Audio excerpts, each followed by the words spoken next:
If you feel unimportant, unforgiven, listen to what I have to say. Because as Jesus said, those who hear my words and act on them are blessed.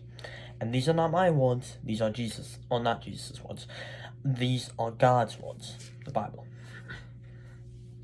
In Isaiah chapter 5, the vineyard of the Lord destroyed. And I'm just going to read verses 2, 4, and 5. It says, he dug it and cleaned. Well, I should probably read verse 1 too. Let me sing for my beloved, my loved son, concerning his vineyard. My beloved had a vineyard on a very fertile hill. He dug it and cleared it of stones, and planted it with choice vines. He built, and he built a watchtower in the midst of it. He withdrew out a wine vat in it, and he looked for it to yield grapes, but it yielded wild grapes. And if you go to verse 4, it says, what more was there to do for my vineyard that I have not done in it? When I looked for it to yield grapes, why did it yield wild grapes? So you are saved. God clears the path for you. He puts you on the narrow path that's hard, right?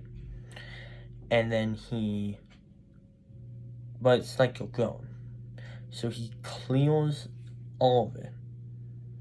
That's your life. The ground is your life that has all the obstacles that will make it impossible for you to grow as a Christian. So you are placed with family, you are placed with food, shelter, all of that is all taken care of. You don't need to worry about that.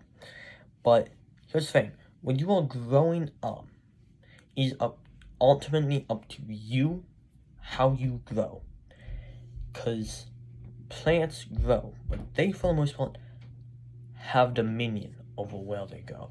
Now, obviously, there's going to be stuff that they have to go around, but you decide, as the plant, you have free will, because God will never, he can walk through your life, he can take people away from you, he can give you people, and he can try to save you, but ultimately, he's not going to be like, boom, button pressed, you're saved now, because that would not be free will. So he gives you free will. So ultimately, when you grow, you are the one who decides, am I going to be wild grapes or am I going to be grapes? And then God would use you.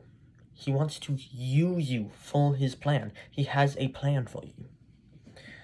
And then, there's also verse 5. And it says, and now I will tell you what I will do to my vineyard. I will remove its hedges, and it will be devoured. I will break down its wall, and it shall be he trampled down. He says he will destroy them. He will get rid of them. No, maybe it's not too late. Maybe it is too late. I don't know. Ultimately, it's you who decides. For it is always too late if you are sinning, but it is also never too late. Because ultimately, when it's too late is when you are dead. In the end. And he's saying he can tell you what to say. I don't know why I said that. He can tell you what to say. He can set up the stages, the books, the verses, the words you're going to speak, the money that you need to go on to start a ministry. He can do all that. That does not mean you are going to be doing it. So there's a lot that goes into church service, right? You have the worship team. You have the associate pastor. Pastor always put all the money into it. Charging all the electronics. The pastor himself, who is writing the sermon. But if he never goes, but if the head pastor never goes to the sermon, or never goes to the church to preach, how is that God's fault that he didn't show up?